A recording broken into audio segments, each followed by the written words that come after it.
নমস্কার, আমি পান্নালাল ব্যানার্জি।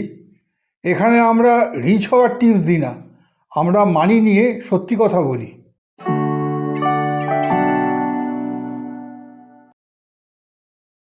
যদি আমি আবার 25 বছর বয়সে ফিরতে পারতাম, same salary, same middle class family, আমি আমার জব বদলাতাম না, স্কিল বদলাতাম না, আমি শুধু টাকার সাথে আমার রুলস বদলাতাম।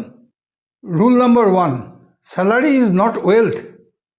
25 বছর বয়সে আমার মনে হতো স্যালারি বাড়লেই লাইফ সেট, কিন্তু স্যালারি ওয়েলথ না, স্যালারি শুধু একটা টুল। স্যালারি হলো ফুয়েল, ফুয়েল থাকলেই গাড়ি ডেস্টিনেশনে পৌঁছবে এমন কোনো রুল নেই। ডাইরেকশন না থাকলে ফুয়েল ধীরে ধীরে শেষ হয়।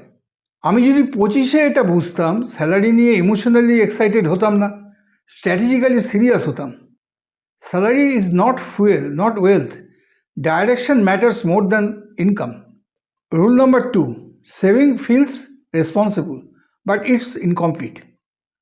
25-এ আমি সেভিং নিয়ে খুব প্রাউড ছিলাম। আরডি ছিল, এফডি ছিল, ব্যাংক ব্যালেন্স দেখলে ভালো লাগতো। কিন্তু আমি একটা বড় ভুল করেছিলাম, সেভিংকেই প্রগ্রেস ভেবে নিয়েছিলাম। সেভিং মানে প্রবলেম এলে বাঁচা, ইনভেস্টিং মানে ফিউচার বানানো। সেভিং ছাড়া চলা যায় না, কিন্তু শুধু সেভিং দিয়ে রিচ হওয়া যায় না।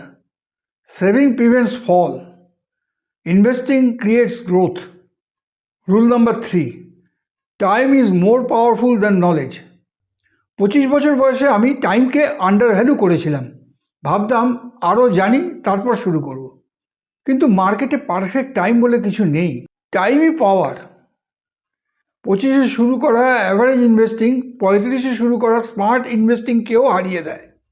টাইম তোমার হয়ে কাজ করে যদি তুমি তাকে সুযোগ দাও। Time beats intelligence, early action compound silently. Rule number 4, emotional money decision are costly. 25-এ আমি অনেক মানির ডিসিশন নিয়েছিলাম ইমোশন দিয়ে। এলআইসি কারণ বাবা বলেছে, এফডি কারণ রিস্ক ভয়, সেভিং কারণ সোসাইটি প্রেশার। মানি ইমোশন বোঝে না, মানি ম্যাথস বোঝে।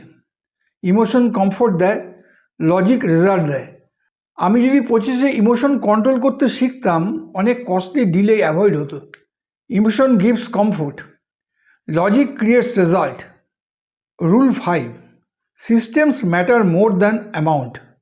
25-এ যদি এই একটা কথা জানতাম, কম টাকা আর ক্লিয়ার সিস্টেম সবসময় যেতে বেশি টাকা আর কনফিউশনের থেকে। মিডল ক্লাস প্রবলেম ইনকাম না, প্রবলেম হলো মানি সিস্টেম না থাকা। রুলস থাকলে অ্যামাউন্ট ধীরে ধীরে ফলো করে। Clear systems outperform high income, rules build stability. Bank আপনাকে সেফ রাখে, ডিসিশন আপনাকে রিচ করে। দুটো আলাদা করতে পারলেই মিডল ক্লাস গেম চেঞ্জ হয়। সাবস্ক্রাইব করুন পিভি মানি টক্স, কারণ এখানে আমরা ফাইন্যান্স এক্সপ্লেন করি, ভয় দিয়ে না, বুঝতে পারার মতো করে। সাবস্ক্রাইব করলে মিস করবে না।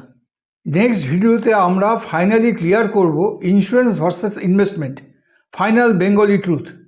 কারণ ফাউন্ডেশন ক্লিয়ার না হলে গ্রোথ রিস্কি হয়ে যায়।